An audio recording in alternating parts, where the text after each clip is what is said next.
بسم اللہ الرحمن الرحیم الحمد للہ رب العالمین والصلاة والسلام علی رسولہ الکریم وعلی آلہ واصحابہ اجمعین وعلی کل من تبعہم بإحسان الی یوم الدین. اما بعد، محترم بزرگوں، دوستوں اور بھائیوں، السلام علیکم ورحمۃ اللہ وبرکاتہ. اللہ تبارک و تعالی نے ہمیں ایک ایسا دین عطا فرمایا جو ہماری زندگی کے ہر شعبے میں ہمیں ایسی ہدایات عطا فرماتا ہے جو ہماری دنیا کو بھی بہتر بنائے اور ہماری آخرت کو بھی بہتر بنائے. دین کے 5 شعبے بزرگوں نے بتائے ہیں. ایک عبادات، ایک عقائد، ایک معاملات، ایک معاشرت اور ایک اخلاق. دین ان 5 شعبوں میں اللہ اور اللہ کے رسول صلی اللہ علیہ وسلم کی اتباع کا نام ہے.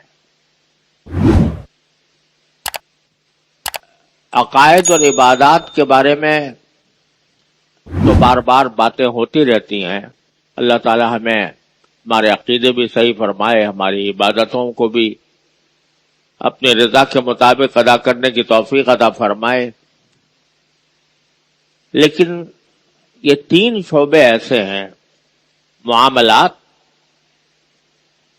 یعنی لین دین کے معاملات،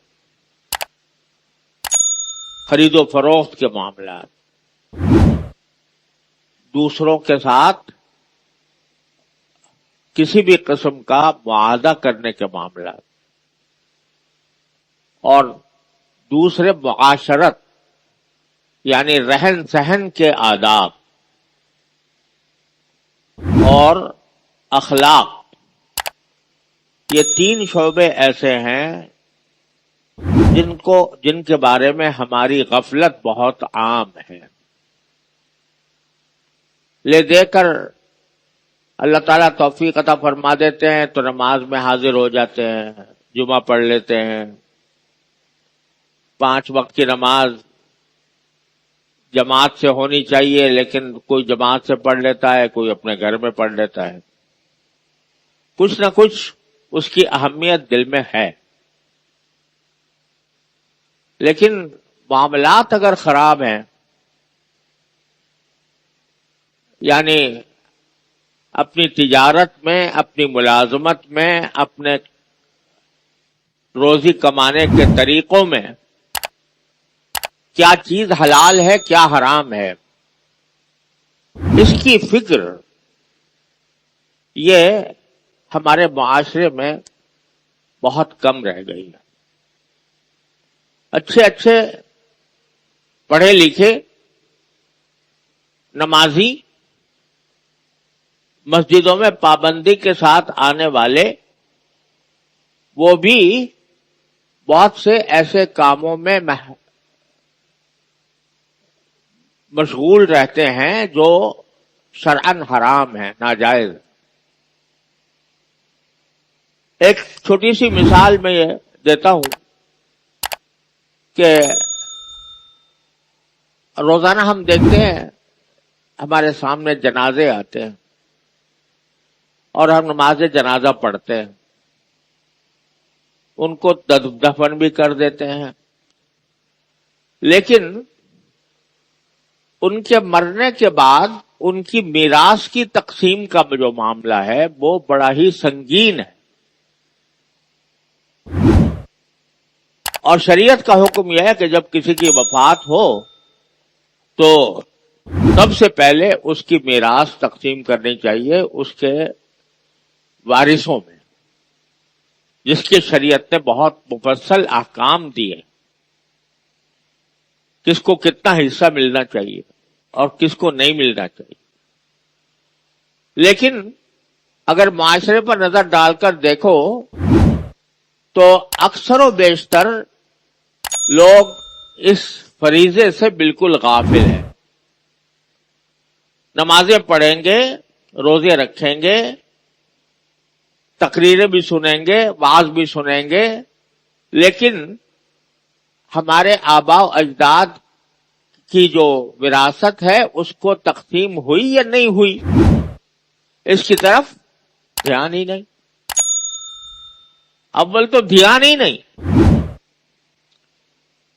اور اگر کوئی کہے کہ بھئی میراث تقسیم کر لو، اگر بھئی کیا ابھی تو ان کا کفن بھی میلا نہیں ہوا، ابھی تو اب ہم کہاں ان کے حصے بکرے لگانا شروع کر دیں.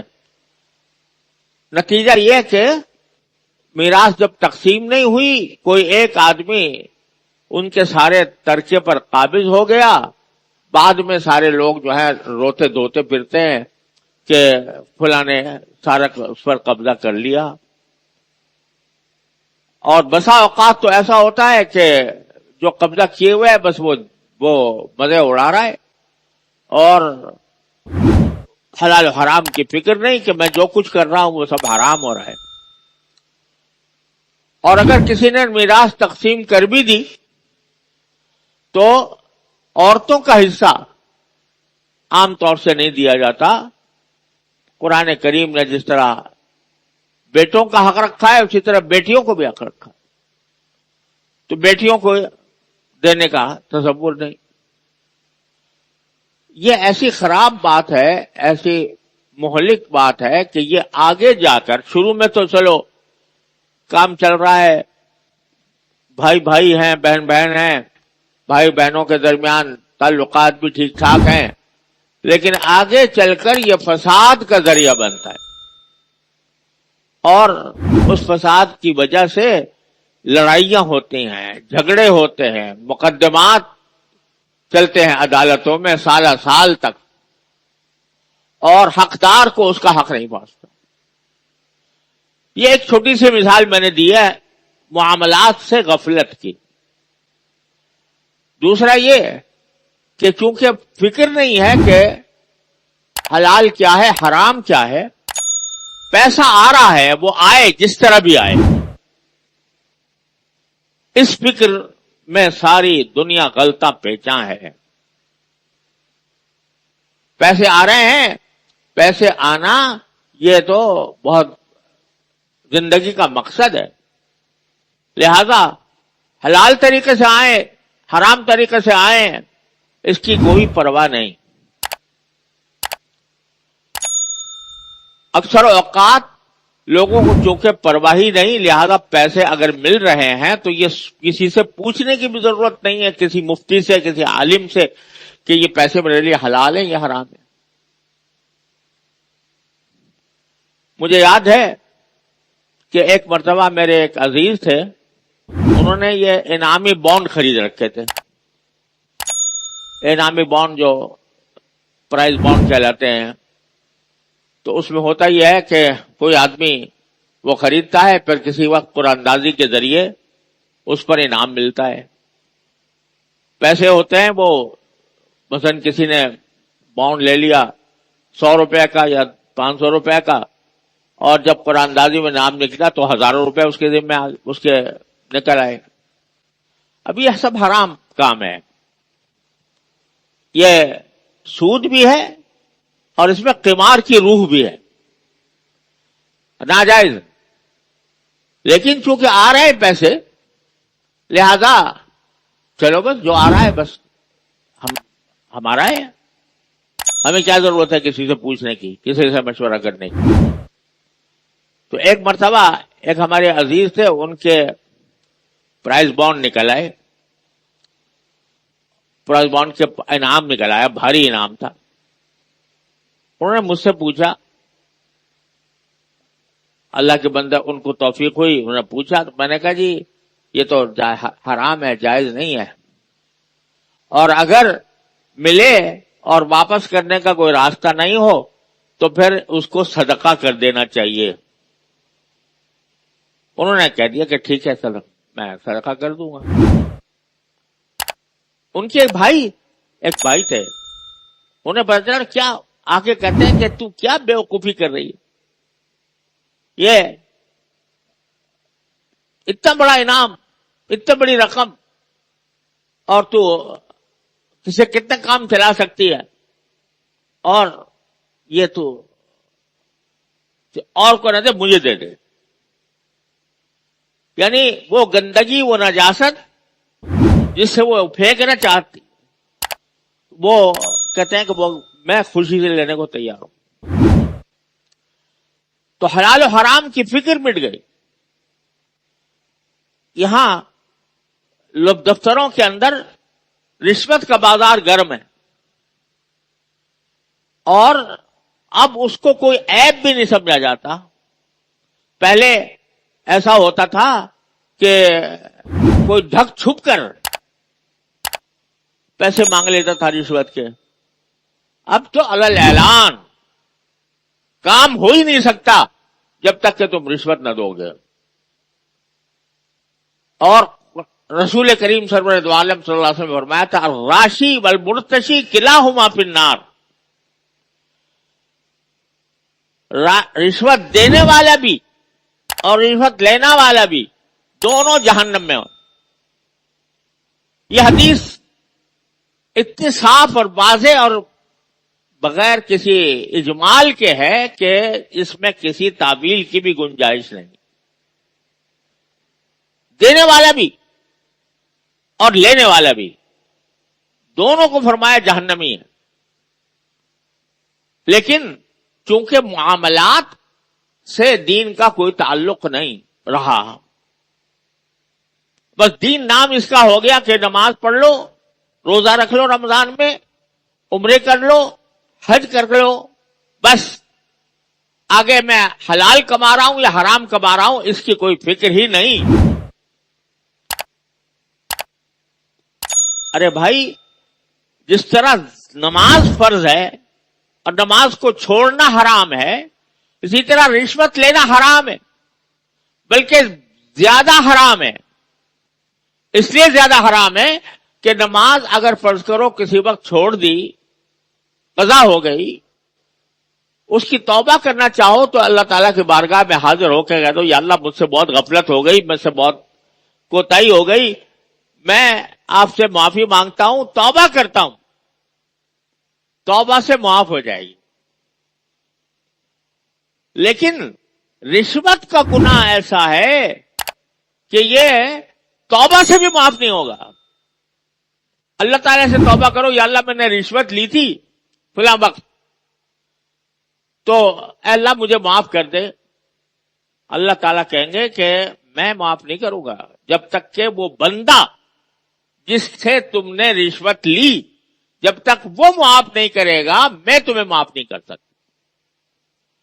اب جو لوگ دفتر میں بیٹھے ہیں اور ہر آنے والے سے رشوت لے رہے ہیں، تو وہ کہاں کس کس بندے کے پاس جا کر معافی مانگیں گے؟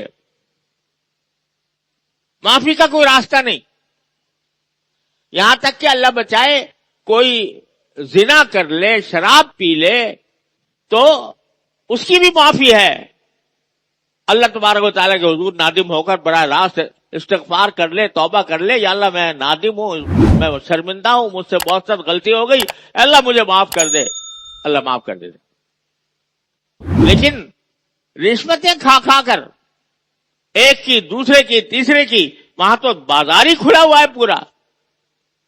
اس میں ایک آدمی کی خصوصیت نہیں ہے کسی ایک سے لی ہے، کبھی ایک آ رہا ہے اس سے لی، دوسرا آ رہا ہے اس سے لی، تیسرا. کس کس سے معافی مانگو گے بھائی؟ جب اللہ تعالیٰ کے حضور حاضر ہو گئے تو یہ سارا رشوت کا مال جو ہے یہ آگ کے انگارے ہوں گے. الذین یاکلون اموال الیتامی فانہم یاکلون فی بطونہم نارا. جو یتیموں کا مال کھاتے ہیں، یتیموں کا مال کھانے میں ساری حرام آمدنی شامل ہے، تو وہ ایسا ہے جیسے اپنے پیٹ میں آگ کے انگارے بھر رہے ہیں. سَيَصْلَوْنَ سَعِيرًا، اور دہتی ہوئی آگ میں وہ داخل ہوں گے جا کر. العیاذ باللہ. اچھے خاصے لوگ، داڑھی بھی رکھی ہوئی ہے سنت کے مطابق، اور دیکھنے میں حلیہ بھی ایک دیندار آدمی کا بنایا ہوا ہے، مسجد میں جانے کے پابند ہے، جماعت کے جانے کے بعد، لیکن جب دفتر میں بیٹھتے ہیں تو ڈاکو بن کر بیٹھتے ہیں، ڈاکو بن کر بیٹھتے ہیں لوگوں کی کھال کھینچنے کے لیے کہ ان سے میں جتنا کما سکتا ہوں وہ کما لوں رشوت کے ذریعے۔ اور بعض ملازمتیں تو ایسی ہیں جہاں رشوت لازم اور ملزوم بن گئی ہے، یہ ممکن نہیں ہے کہ وہاں آدمی ملازمت کر رہا ہو اور رشوت نہ لیتا دیتا ہوں، والعیاذ باللہ۔ تو بھائی کیسے پھر پھلو پھولو گے؟ یہ جو اس وقت ہمارے اوپر مصیبت مسلط ہے کہ پاکستان کو اللہ تبارک و تعالیٰ نے اتنے وسائل دیے ہیں، قدرتی وسائل بس ہمارے پاس اتنے ہیں کہ ہمیں کسی کے سامنے ہاتھ پھیلانے کی ضرورت نہیں ہونی چاہیے۔ ہمارے پاس سونا ہے، ہمارے پاس تانبا ہے، ہمارے پاس کوئلہ ہے، ہمارے پاس نمک ہے، ہمارے پاس پتہ نہیں کتنی کیمیاوی چیزوں کی کانیں ہیں، ہمارے پاس دریا ہیں، ہمارے پاس سمندر ہے، ہمارے پاس سارے قدرتی وسائل موجود ہیں، لیکن پھر بھی ہم ہزاروں ارب کے مقروض ہیں۔ کیوں؟ اس لیے کہ ہماری آمدنی جو ہے وہ زیادہ تر رشوت میں، کرپشن میں خرچ ہو جاتی ہے۔ بجٹ بنتا ہے ہر سال اور اس بجٹ کے اندر اب آمدنی کے ذرائع بھی موجود ہوتے ہیں اور خرچ کے ذرائع بھی بتائے جاتے ہیں کہ اتنے آمدنی ہوگی اتنا خرچ کیا جائے گا، لیکن کسی منصوبے پر جو پیسے رکھے جاتے ہیں وہ پیسے اس منصوبے پر خرچ نہیں ہوتے، وہ اس میں خرد برد ہوتی ہے، اور اس خرد برد کے کس طرح ہوتی ہے؟ رشوت کے ذریعے۔ جو متعلقہ حکام ہیں وہ اپنے فرائض ادا کرنے کے بجائے وہ ایسے ایسے لوگوں سے معاملے کر لیتے ہیں کہ جو خراب کام کریں اور کچھ ہی دنوں کے بعد اس کا نتیجہ خراب ہو جائے۔ سڑکیں بنتی ہیں اور اچھی نظر آتی ہیں، ذرا بارش ہو گئی تو اس کا ستیہ ناش ہو جاتا ہے، اس لیے کہ جس انجینئر نے وہ بنائی اس نے ٹھیکہ تو بہت قیمت کا لیا، لیکن مال جو ہے وہ کم لگایا، جتنا لگانا چاہیے تھا وہ نہیں لگایا۔ نتیجہ یہ کہ وہ اس سڑک پر خود بھی چلتا ہوگا اور اس کو جو تکلیف اس کو پہنچ رہی ہے سارے عوام کو پہنچ رہی ہے۔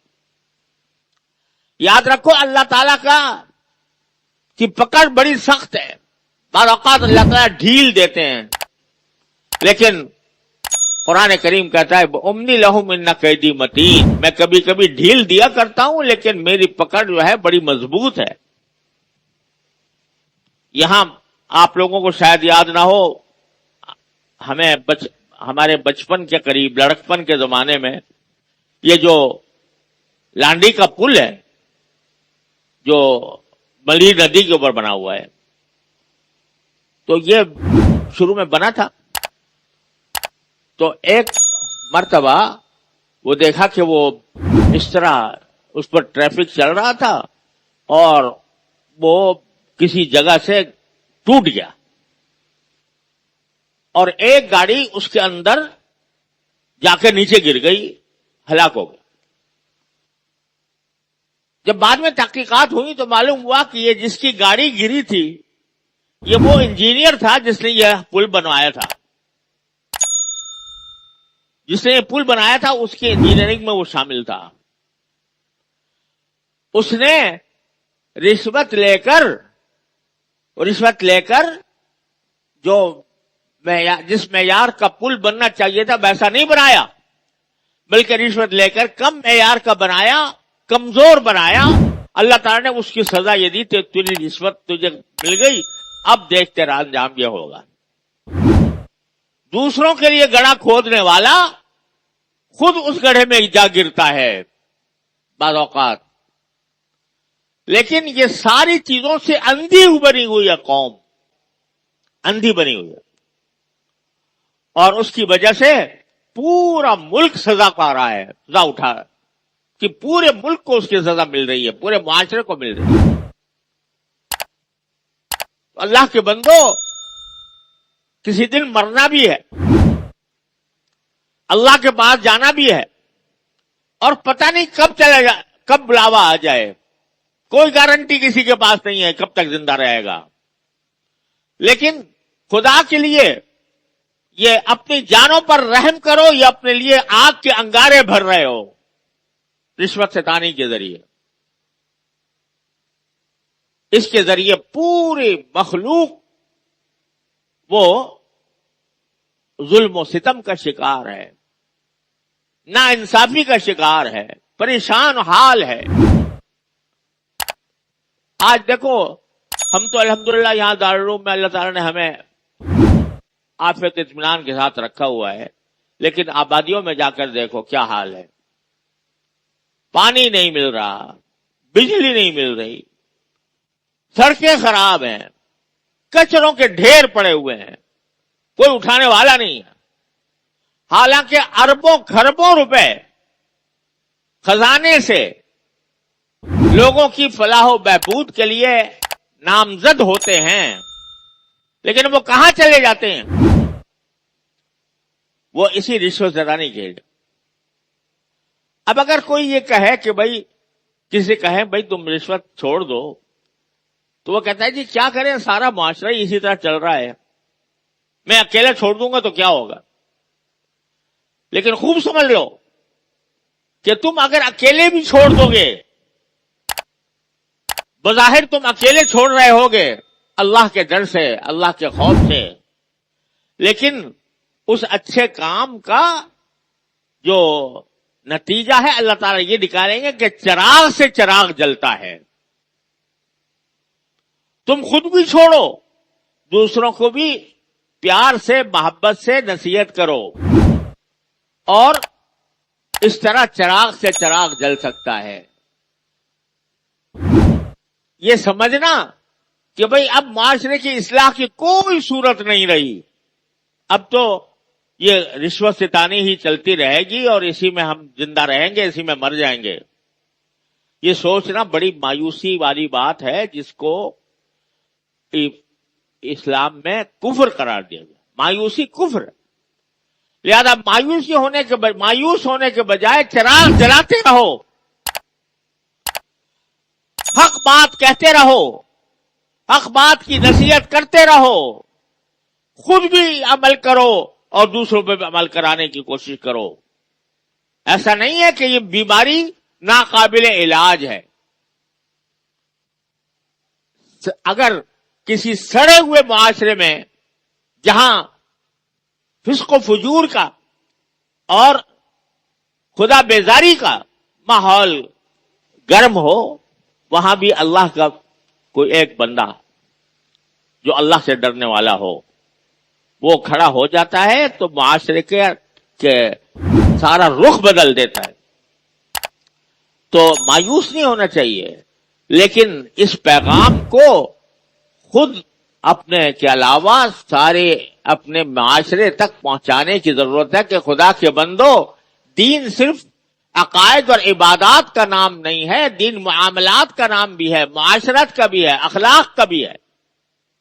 جب تک تم وہ باتیں پوری نہیں کرو گے جو معاملات اور معاشرت اور اخلاق سے متعلق ہیں، اس وقت تک تم مسلمان کہلانے کے مستحق نہیں۔